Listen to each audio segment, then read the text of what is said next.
جبریل و ابلیس. جبریل: ہمدم دیرینہ کیسا ہے جہان رنگ و بو. ابلیس: سوز و ساز و درد و داغ و جستجو آرزو. علامہ اقبال کی نظم جبریل و ابلیس اردو ادب کا وہ شاہکار ہے جہاں دو بڑے کرداروں کے ذریعے خودی، سوز و گداز اور کائنات میں عمل کی اہمیت کو اجاگر کیا گیا ہے. اس مکالمے میں ایک طرف جبریل امین کی معصومیت، بندگی اور سکون ہے، تو دوسری طرف ابلیس کا اضطراب، سرکشی اور کائنات کے تانے بانے میں اس کا فعال کردار ہے. جبریل پوچھتے ہیں دنیا کا حال کیسا ہے؟ ابلیس جواب دیتا ہے دنیا میں درد، خواہش، تلاش اور تڑپ ہے. مطلب زندگی سکون کا نہیں بلکہ جد و جہد کا نام ہے. یہاں اقبال یہ واضح کر رہے ہیں کہ زندگی نام ہے مسلسل تگ و دو اور تڑپ کا، جو ابلیس کے پاس تو ہے مگر فرشتوں کے پاس وہ درد نہیں. جبریل: ہر گھڑی افلاک پر رہتی ہے تیری گفتگو، کیا نہیں ممکن کہ تیرا چاک دامن ہو رفو. آسمانوں پر ابھی بھی ابلیس کا چرچا ہے، اس کی بغاوت اور فتنوں کی وجہ سے. جبریل نصیحت کرتے ہیں کہ کیا اب بھی توبہ ممکن نہیں؟ چاک دامن سے مراد ابلیس کا پھٹا ہوا لباس، اس کی بغاوت کی علامت. رفو یعنی مرمت، یعنی خدا سے معافی مانگ کے پرانا مقام واپس پا لو. جبریل اطاعت اور رحم کی علامت کے طور پہ بات کر رہے ہیں. اے جبریل، تو واقف نہیں اس راز سے، کر گیا سرمست مجھ کو ٹوٹ کر میرا سبو. اب یہاں میری گزر ممکن نہیں، ممکن نہیں. کس قدر خاموش ہیں یہ عالم بے کاغ و کو، جس کی نومیدی سے ہو سوز دروں کائنات، اس کے حق میں تقنتو اچا ہے یا لا تقنتو.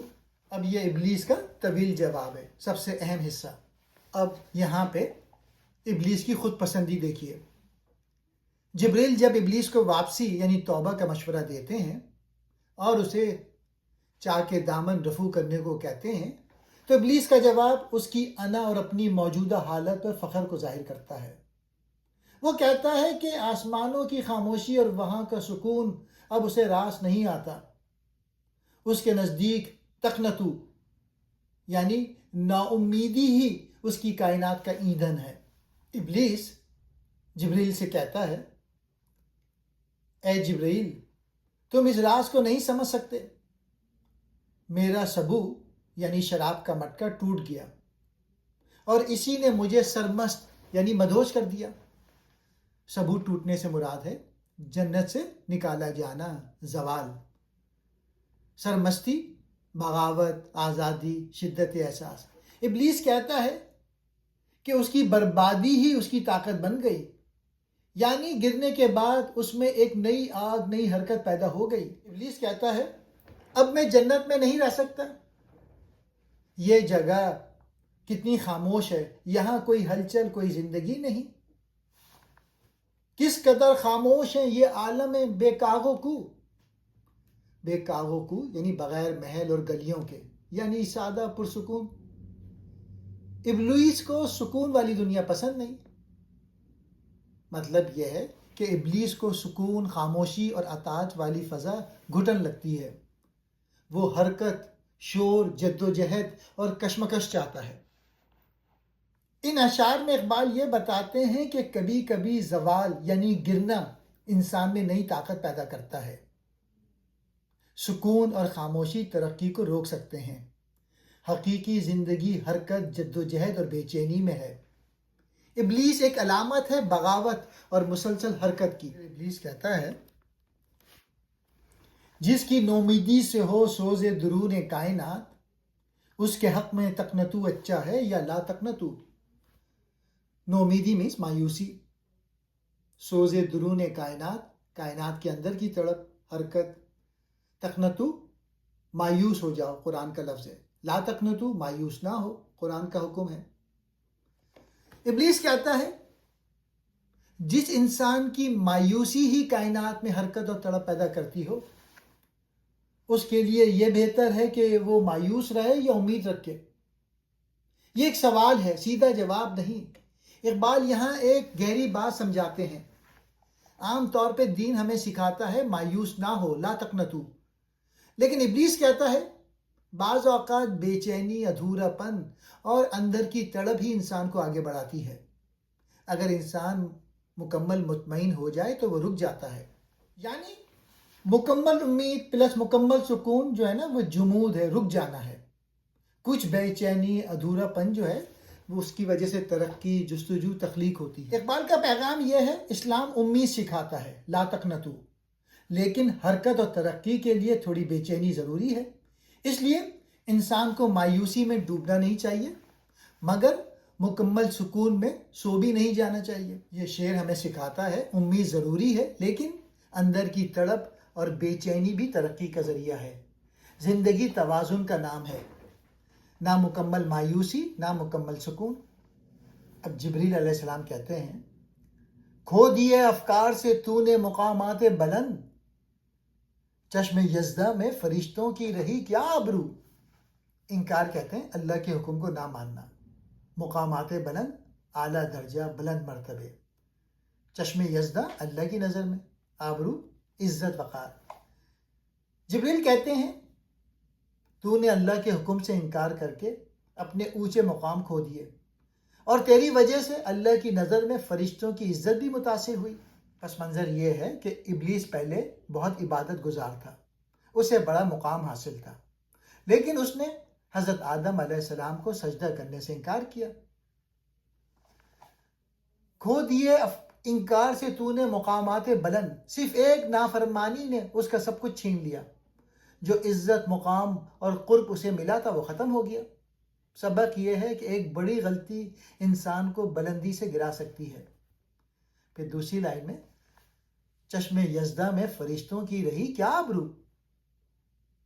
ابلیس بھی فرشتوں کے ساتھ تھا، اس کی نافرمانی سے اسے لگا جیسے اس گروہ کی عزت پر بھی اثر پڑا۔ مطلب یہ ہے ایک فرد کی غلطی پوری جماعت پر اثر ڈالتی ہے۔ عزت حاصل کرنا مشکل، کھونا آسان ہوتا ہے۔ اقبال یہاں یہ بتاتے ہیں تکبر اور نافرمانی انسان کو گرا دیتی ہے۔ اعلیٰ مقام کو برقرار رکھنے کے لیے اطاعت ضروری ہے۔ ایک غلط فیصلہ پوری زندگی بدل سکتا ہے۔ عزت اجتماعی بھی ہوتی ہے، صرف فرد کی نہیں۔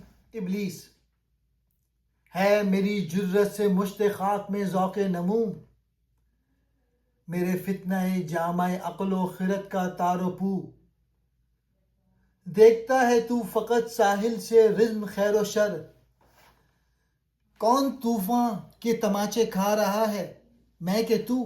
ابلیس کہتا ہے میری جرت، میری بغاوت کی وجہ سے مٹی سے بنے انسان میں ترقی کی خواہش پیدا ہوئی، اور میرے فتنے، آزمائشیں ہی عقل اور سمجھ کے لباس کی بنیاد ہیں۔ مشت خاک انسان جو مٹی سے بنا ہے، ذوق نمو آگے بڑھنے کی خواہش، فتنے آزمائش مشکلات، تاروپو بنیاد ڈھانچہ۔ مطلب یہ ہے اگر چیلنجز نہ ہو تو انسان ترقی نہیں کرتا۔ ابلیس خود کو انسان کی ترقی کا سبب بتا رہا ہے۔ پھر ابلیس کہتا ہے تم یعنی جبرائیل علیہ السلام، آپ تو صرف کنارے پر کھڑے ہو کر خیر و شر کی جنگ دیکھتے ہو، بتاؤ اصل میں طوفان کے تھپڑے کون سہ رہا ہے، میں یا تم؟ ساحل کہتے ہیں کنارے کو، محفوظ جگہ، رزم خیر و شر نیکی اور بدی کی جنگ، طوفان کے تماچے مشکلات آزمائشیں۔ مطلب یہ ہے کہ جبرائیل صرف مشاہدہ کرتے ہیں اور ابلیس خود اس جنگ کا حصہ ہے۔ ان اشعار میں اقبال ایک اہم فلسفہ بیان کرتے ہیں۔ آزمائش اور مخالفت انسان کی ترقی کے لیے ضروری ہے۔ صرف امن اور سکون میں رہنے سے ترقی نہیں ہوتی۔ اصل زندگی میدان عمل میں ہے، نہ کہ کنارے پر کھڑے ہو کر دیکھنے میں۔ ابلیس خود کو ایک محرک کے طور پہ پیش کرتا ہے۔ اہم نکتہ، یہ بہت ضروری ہے سمجھنے کے لیے۔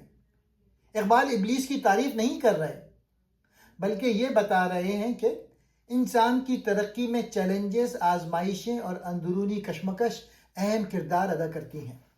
خضر بھی بے دست و پا، الیاس بھی بے دست و پا، میرے طوفان یم بیم دریا بدریا جو بجو۔ گر کبھی خلوت میسر ہو تو پوچھ اللہ سے، قصہ آدم کو رنگی کر گیا کس کا لہو۔ خضر، حضرت خضر ہدایت دینے والے بزرگ، الیاس حضرت الیاس علیہ السلام، بے دست و پا بے بس لاچار، یم یم دریا بدریا جو بجو، سمندر سے سمندر دریا سے دریا ہر جگہ۔ ابلیس کہتا ہے میری پیدا کی ہوئی آزمائشوں کے طوفان کے سامنے خضر اور الیاس جیسے بزرگ بھی بے بس نظر آتے ہیں۔ میرے طوفان ہر جگہ پھیلے ہوئے ہیں۔ یہ ابلیس کا غرور اور مبالغہ ہے۔ وہ اپنی طاقت کو بہت زیادہ ظاہر کر رہا ہے۔ حقیقت میں انبیاء بے بس نہیں ہوتے، بلکہ یہ اس کا تکبر ہے۔ گر کبھی خلوت میسر ہو تو پوچھ اللہ سے، قصہ آدم کو رنگی کر گیا کس کا لہو۔ میں کھٹکتا ہوں دل یزدہ میں کانٹے کی طرح، تو فقط اللہ اللہ اللہ۔ اب یہ اشعار علامہ اقبال کی نظم جبریل و ابلیس کا آخری اور نہایت گہرا حصہ ہے، جہاں اقبال پوری نظم کا فلسفہ سمیٹ دیتے ہیں۔ ابلیس کہتا ہے اگر تمہیں کبھی اللہ سے تنہائی میں بات کرنے کا موقع ملے تو پوچھنا کہ انسان یعنی آدم کی کہانی کو دلچسپ اور معنی خیز کس نے بنایا۔ ابلیس اشارہ کرتا ہے کہ اس کی نافرمانی اور وسوسوں کی وجہ سے انسان کی زندگی میں آزمائش آئی، جد و جہد پیدا ہوئی، خیر و شر کی کشمکش شروع ہوئی۔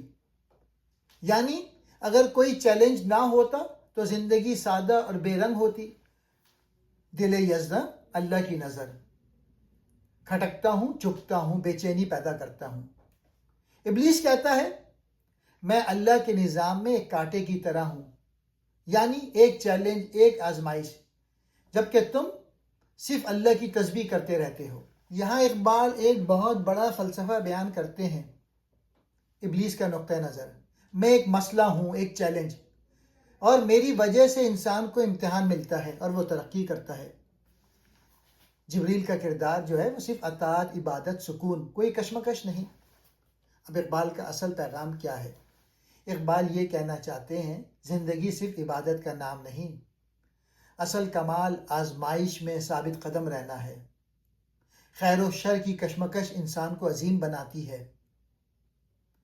چیلنج کے بغیر ترقی ممکن نہیں۔ بہت اہم وضاحت، اقبال ابلیس کی تعریف نہیں کر رہے، بلکہ وہ یہ سمجھا رہے ہیں کہ انسان کی عظمت اس میں ہے کہ وہ برائی کے مقابلے میں اچھائی کو چنے۔ اس نظم میں اقبال ابلیس کی حمایت نہیں کر رہے، بلکہ وہ سوز دروں کی اہمیت بتا رہے ہیں۔ وہ کہنا چاہتے ہیں کہ انسان کو فرشتوں جیسی معصومیت اور سکون کے بجائے اس طلب کا حامل ہونا چاہیے جو کائنات میں انقلاب برپا کر دے۔ وہ لہو جس نے قصہ آدم کو رنگی کیا، وہ دراصل اس جدوجہد کی علامت ہے جو انسان کو اللہ کا نائب بناتی ہے۔